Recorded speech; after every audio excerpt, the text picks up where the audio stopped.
All right, we should be good. Okay, good morning, everybody. Thank you for joining us. Today we are joined by a few guys from BNY Wealth. I think maybe their name recently changed. They can go over that. But these gentlemen have been kind enough to sponsor our conference in Hershey this year. So I'm sure you'll see a few of them in September in Hershey if you're going to be in attendance. So I figured why not let them present to the group, tell their story, and that way they're not coming in fresh and, and you don't have any idea who they are when you meet them in Hershey. So without further ado, I will turn it over to Phil from BNY Wealth, and he will introduce himself and his team. Go ahead, Phil. Take it away. Good morning, everyone. My name's Phil Rhyme. I'm out of the Philadelphia office for BNY Wealth in the Wealth Management Division. Thank you guys for allowing us to speak to you this morning. We're here to discuss a program that we have with Cambridge. It's been long-standing and quite profitable. And we just want to actually exist as a resource for you all. Born and raised in Philadelphia, I was telling Sebastian just a moment ago, and Jody, was a state trooper in the city, but had transitioned over to wealth management about 10 years ago. Just excited to present to the team, answer any questions, and then again, myself and some others will be in Harrisburg. So would love to get to know you guys intimately and grab a couple drinks. But also I want to introduce some others on our team. Top producer in this specific program is Jake Knows, says Jonathan here on the screen. He's out of the New York office. And then we also have Jaden Cruz, who is a newer member of our team who is just here to sort of capture questions and help synthesize the discussion. So without further ado, I just want to introduce Jonathan, and John, take it away, man. Thanks, Phil. Thanks, everybody, for your time this morning. We're very excited to be discussing the partnership between Cambridge and BNY Wealth. Yeah, we were BNY Mellon as of 3 or 4 months ago, and we switched to BNY Wealth. I wasn't the one to make that decision. I know we had a very strong presence, and we still maintain a strong presence in Pittsburgh, Philadelphia, and across the great state of Pennsylvania. But we are proceeding as BNY Wealth. Same story, which we'll share in a little bit. But before I dive into the company and the organization, I want to talk a little bit about the relationship we have with Cambridge, and they are our oldest Wealth Alliance partner. And when I say Wealth Alliance, that's an arrangement that BNY has with a select number of organizations across the country. We had about 40, and we decided as of 2025 that we want to whittle that list down to 10, that we want to focus a dedicated team around and make sure that we understand the intricacies of their own firms and how we can be an impactful partner. So again, getting very focused on learning about our partners, understanding how we can fit into their practice and enhance their offering to their clients. All the while driving recurring revenues to not only the advisors, but to their practices, generating AUM, focusing on higher net worth clients, individuals, institutions, nonprofits, colleges, endowments, foundations. Those are all in play through this partnership. So about the partnership. So the Wealth Alliance with Cambridge started in 2008. We have 80 clients nationwide with nearly $900 million in assets under management as of today. We work currently with about 38 advisors. The reason I'm sharing that is because those are decent numbers. They're big numbers, but the majority of our partners were based in the Southeast region where we had a lot of success. And so we asked them, like, what were some of the challenges or the stumbling blocks to getting up in the Northeast or out West with some of these advisors. And the recurring reason is that this arrangement formerly was a referral arrangement. It was sending a client to a third party to manage assets. And that just had a pejorative connotation. Advisors didn't want to be seen as somebody that was just passing off a client. So we've recently made some changes to the arrangement with Cambridge. So it's now a dedicated co-advisor. We are maintaining the role of providing, asset allocation, investment advice, private banking, estate planning, tax guidance, but alongside the advisor throughout. So they're not being replaced. They're not going anywhere. We want them actively involved, participating in meetings, participating in phone calls, being an integral part of the relationship going forward. And so that message has been received warmly, across the country. So far, as of right now in 2025, since we made the announcement, we have $400 million in pipeline set to close before the end of summer.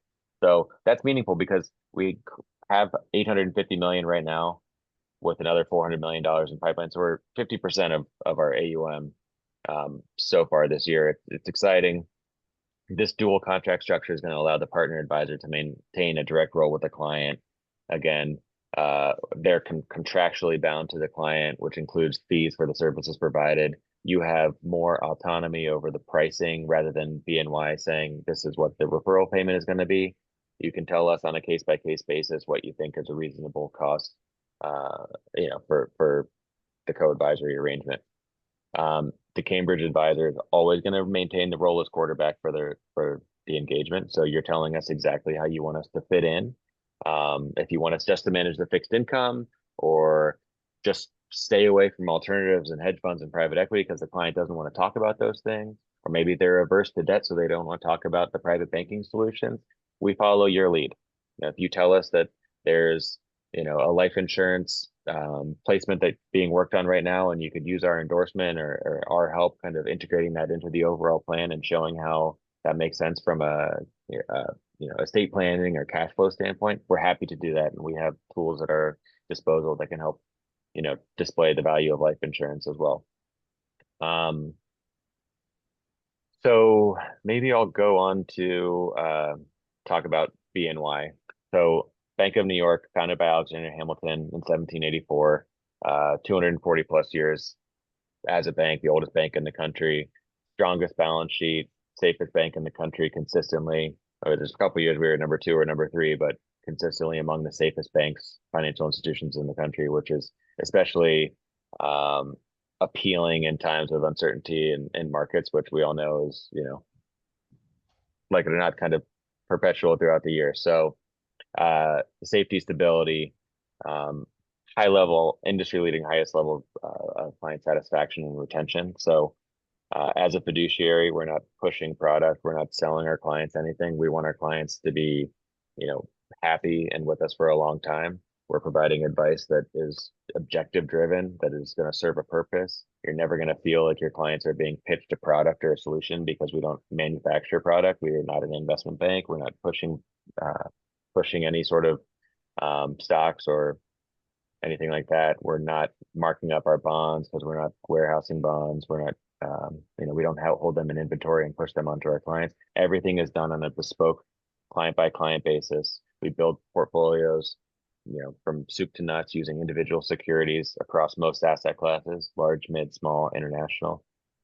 Usually we'll use an ETF in emerging markets, but the ability to use, high quality fixed income and our own proprietary tax managed fixed income. So a lot of you on the phone are probably familiar with now the parametrics and the tax managed solutions. We now have the ability to do that across fixed income as well. We actually came up with the concept of the actively tax managed strategies. We invented that for the Mellon family office in the 80s. So we've been doing it for a long time. We realized this is applicable and could be used by all of our high net worth clients that want to save money on taxes where possible. So, so that is sort of a tidbit on our investment strategy. Each one of your clients is going to be surrounded by a team. We're not a call center. We're not an 800 line. Each one of the clients is going to be given a dedicated investment specialist. They're going to be dealing with a private banker who can cover all things credit and lending. They'll have access to an estate planning specialist that's going to be keenly, intimately aware of their own personal situation, their family situation, and be able to not draft documents, but to review, opine, and give some advice based on what their current situation is and what's going on in Washington or local governments that might be impactful to their situation. Again, high level of services is something that we hang our hat on. You're not going to be getting 800 lines. You're going to have access to all of these professionals that are coordinated, because at the end of the day, outcomes are only optimized if everybody's communicating. So the advisor, the lending specialist, the investment specialist, and the planning specialist, all of those people are coordinated like an orchestra, creating a virtual family office for our clients. So when I say virtual family office, what does that mean? clients that have high net worth or large balance sheets want simplicity. They want to have one point of contact, one team of people that's going to be able to manage all components of their balance sheet, both on both sides of their balance sheet. So risk, liabilities, insurance, protection, credit and lending, investment management, custody, and then planning. All of that's done in one team. So that's what you're going to get through this BNY partnership. BNY has about $400 billion under management in the private bank. We have some families that have been with us for 7 generations. There are still Hamilton descendants that are part of our bank right now. We have a keen focus on family governance, family planning, estate planning. So we want to make sure that we're doing that right to keep legacies intact. We have the ability, as I mentioned before, to not only work with individuals and families, but nonprofits, so endowments, foundations, colleges, universities. There was one client last year that came on board. It was a hospital that was referred through an advisor that had access to somebody that was on the investment committee and knew that there was a local hospital that was going out for RFP for investment services for the foundation. And we won that. And that was a few $100 million. So large cases, large clients, recurring revenue streams, virtual family office model that covers all components of the balance sheet. You maintain complete control of the client and high level of service. So that's my spiel. That's my long elevator ride speech. But we want to hear from you. We want to answer some questions, hear what's on your mind, and understand how we can be an integral partner going forward for your clients. The minimum client size is technically $10 million per relationship, but if there's upside potential or liquidity events, or it makes sense to bring on a client that's below that, we can look at them on a case-by-case basis. But we really want to focus on cases that we know we're going to make an impact and not be kind of getting in the way through fees, costs, or inability to build out a customized investment portfolio. And we recognize that $10 million is a good starting point, but we absolutely have clients that are in the $4, $6, $7 million range as well. So can I answer any questions? Can we discuss any cases or want to hear from the field? I'll just add a comment here. Thanks, Jake. The thought process behind this, I'm sure everybody's kind of figured it out, is, at Cambridge, you're an independent broker-dealer. Resources at Cambridge might not match up with what you could find at a wirehouse or a bank. So this is kind of a team that we can utilize on the back end for these larger cases that you might need some assistance with. I know Cambridge has their private client solutions team, but we're not afraid to say clearly their resources are not as robust as what you're going to find here at BNY Wealth. So quick question for you, Jake. If you do lean on BNY to do the asset management, are the assets going to be held at Pershing? How does that work? They're held at BNY. We have our own, we're our own custodian. Pershing, we have similar tools and capabilities. We integrate with Wove and all of the online access, but everything is going to be custodied, safe held at Bank of New York. Okay, thank you. And you hit on a great point, Sebastian, is we know that you have other solutions available that you may be comfortable with or that you've just been using.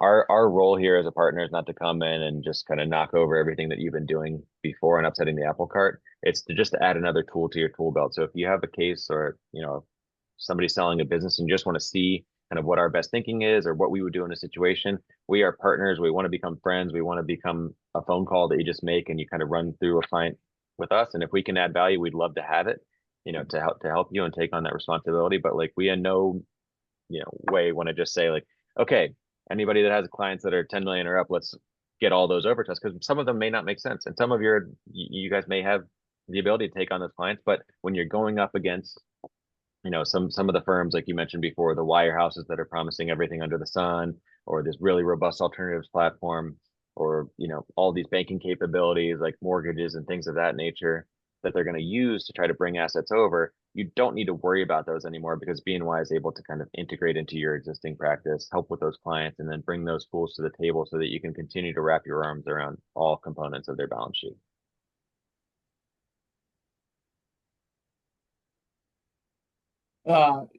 Most of the people you're working with, are they charging like a flat fee to these people with this level of assets? Like, what do you see? Someone comes in with $10-15 million. What do you normally see from the advisor as far as what they're charging their end client? Yeah, so BNY charges an advisory fee based on the account size. Obviously tiered down as asset sizes grow, percentages dwindle. Um, the the fee for the advisor, it's entirely up to them. I have some advisors that say, hey, this is a very easy client. It kind of fell on my lap. Just 10 basis points is fine for me. I don't want, they're very fee sensitive. It just makes sense. And then I have some that say, like, I've been working with this client for a long time. They're a handful. They know me well. They know the value I bring to the table. So I want to charge 70 basis points. It's not our job to tell you what to charge a client. We can kind of give you kind of like intel on what other, clients of this size are getting feed and what they might be being pitched at other banks. So we can try to stay within those confines, but we don't want to lose on fees. So if BNY needs to do some discounting to win the business, we're happy to do that. We want to win the business, and ultimately, as we start working together more, we'll start to realize that the value is there, and the clients don't, typically give a ton of grief about costs when the value is palpable, and then they're recognizing it on a daily basis.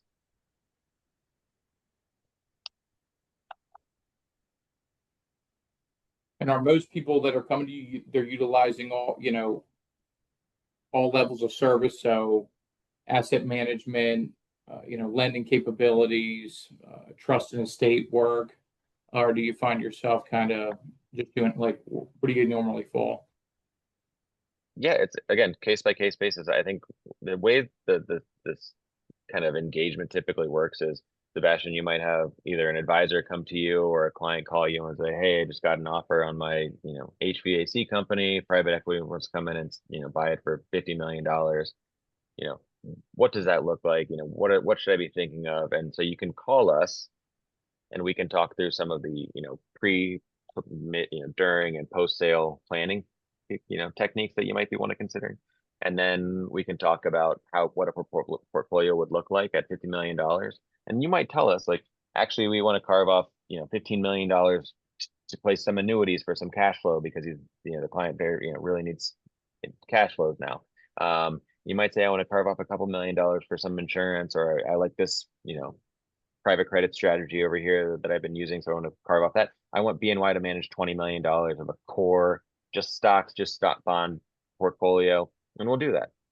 If you want us to take over the entire mandate, we have a very robust investment platform that we can talk about in greater detail, that consists of private equity, hedge funds, all deep alternatives, high focus on tax managed solutions across the entire investment portfolio.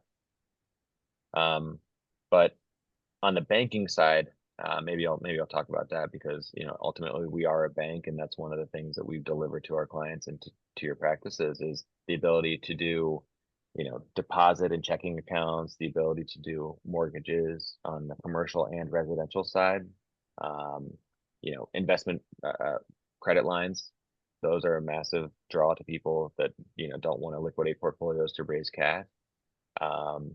We have the ability to do life insurance premium financing. Some of the more esoteric solutions that are on the financing are aircraft financing or art financing.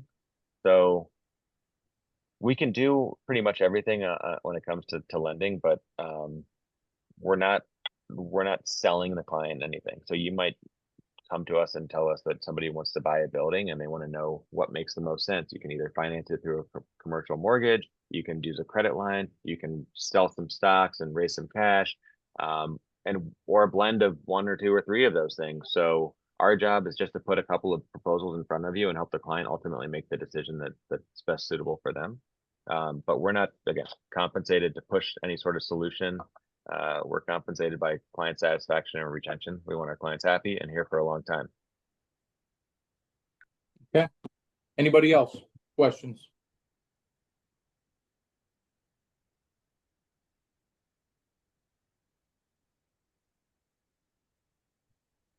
The other thing I'll mention is that we have at BNY what we call a Global Insights Lab, and that is a team of analysts that are constantly reviewing investment portfolios. So if you have a prospective client or an existing client that has assets held away, we can put those through an exhaustive portfolio analysis and come up with some objective commentary that can show you where there are some pitfalls or shortcomings in the existing portfolio, and then put together a proposal that shows you, explicitly how we're going to make an improvement, how we're going to make an impactful, partner going forward. And we can do that also on planning documents and various, like if your clients are getting pitched, we know that wealthy people all of a sudden have a target on their head and they're getting pitched about a lot of different like small businesses or private equity deals. We can have our team look at some of those and justify whether it makes sense for them. We have a lot of tools at our disposal, and we want to bring them to the fold to help you guys grow your practice. Can I throw one thing in there too? I don't know if it came up, but just in terms of the fee arrangement as well, your side is compensated the company fee. That pays out every year as long as the money's on the books. So, and with the account growth. So either quarterly or monthly, it'll credit your account, your slice of the fee arrangement. And that also sort of pays like an annuity. So if you were to grow your book or sell it, it could be passed on to the next person too. So it is, as long as that money is custodied here, that fee arrangement comes into your account, for as long as you wish.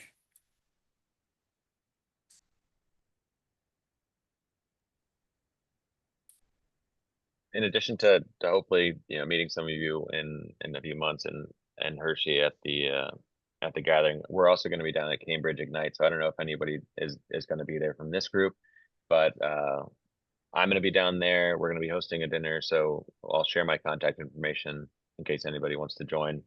We're going to do a private dinner one night, so maybe we can invite a couple of you folks there to talk about the platform and hear from other advisors who have used us and are kind of championing the value that we bring to their practice. Yeah, Great, that'd be Jonathan. good. This is Marcio here. I'll be there in DC, so look forward to it. Great. All right, I'll make a note. Thanks, Marcio. Yeah, sounds good, Jake. Send that over when you can, because I think along with Marcio, we should have another, 15, 16 advisors from the group that are down in DC. So we'll have a good showing there. Sounds good. We might need to get a bigger table. All right. Anybody questions for these guys? You guys have any, Phil, Jake, you have anything else you want to add? No, I mean, if anybody has some questions about a particular client or prospect that they're, out there hunting for, or whatever's on their mind, happy to help. We'll share our contact information. We can discuss those more privately if that's of interest. And again, we're just a resource for now. We want to show you how we can be an impactful partner for the long term, but we got to earn that right? We got to earn your trust. We got to show you what we're able to do on the front end to win those clients and win that audience with your clients, because we know how important they are to you. So we appreciate the time today, and look forward to answering any questions we can going forward. No, thank you for presenting. And for the group, look, I know these cases don't fall on everybody's lap. There may be few and far between, but we just want everybody to know that these resources, as Jake said, are available through Cambridge. If you feel like you're alone and on an island, these guys exist and can help out with these larger cases. So, we'll have their contact information. If there's any follow-up info, we'll send that out as well. But we'll give everybody a half hour back in their day. And thank you guys again for taking time to present. We'll see you in Hershey or maybe even DC. Sounds good. Thanks, Sebastian. Thank you, everybody.